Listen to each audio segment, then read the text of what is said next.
काल के अंधेरों में एक दिव्य गाथा लिखी जा रही थी। ये कहानी है परम शक्ति के देवता बाल हनुमान के अवतार की। बहुत बहुत समय पहले, जब धरती पर शांति का राज था, घने वनों और पर्वतों के बीच एक तपस्विनी रहती थी, माता अंजना। अंजना कोई साधारण स्त्री नहीं थी। वे अपने पूर्व जन्म में स्वर्ग की दिव्य अप्सरा अंजना देवी थी। एक दिव्य प्रसंग में हुई भूल के कारण उन्हें मनुष्य लोक में जन्म लेना पड़ा, पर उन्होंने श्राप को दुखी होकर नहीं, साहस और मर्यादा से स्वीकार किया।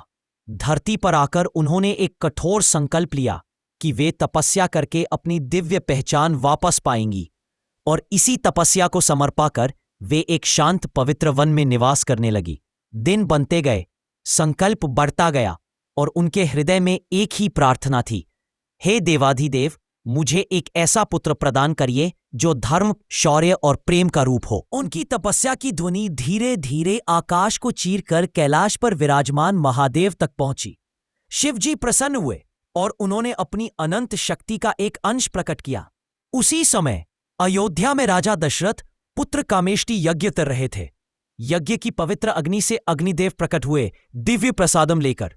वायुदेव ने उस प्रसादम का एक अंश उठाया और तीव्र गति से अंजना माता तक पहुंचाया, क्योंकि समय आ चुका था एक अद्भुत अवतार के जन्म का। पास तीनों दिव्य शक्तियां एक साथ मिली, महादेव का तेज, वायुदेव का स्पर्श और अंजना माता की अनंत तपस्या। प्रकृति झूम उठी, फूल खिल गए, पंछी गाने लगे, वन में एक अमृत की शांति फैल गई। पास फिर अंजना माता की गोद में एक स्वर्णिम ज्योति प्रकाशित हुई। उसी ज्योति से एक सुंदर, कोमल, दिव्य बालक प्रकट हुआ, जिसके नेत्रों में आसमानों की चमक थी। ईसरी जी ने जब इस दिव्य पुत्र को देखा, उनका हृदय गर्व से भर गया। माता अंजना की आंखों से आनंद के आश्रु बहने लगे।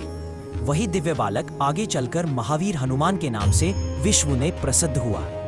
जन्म के कुछ ही पल बाद बाल हनुमान ने अपना पहला चमत्कार दिखाया। जिस पत्थर को योद्ध भी ना हिला सके, उस पत्थर को उन्होंने खेल खेल में उठा लिया। धरती ने तभी जान लिया, ये साधारण बालक नहीं, ये एक दिव्य शक्ति का प्रथम रूप है। पर यह तो सिर्फ शुरुआत थी। अगला अध्याय और अद्भुत होगा, जब बाल हनुमान सूर्यदेव को आम समझकर आकाश की तरफ उड़ पड़ेंगे। मिलते हैं एपिसोड 2 में। जय श्री राम, जय श्री हनुमान।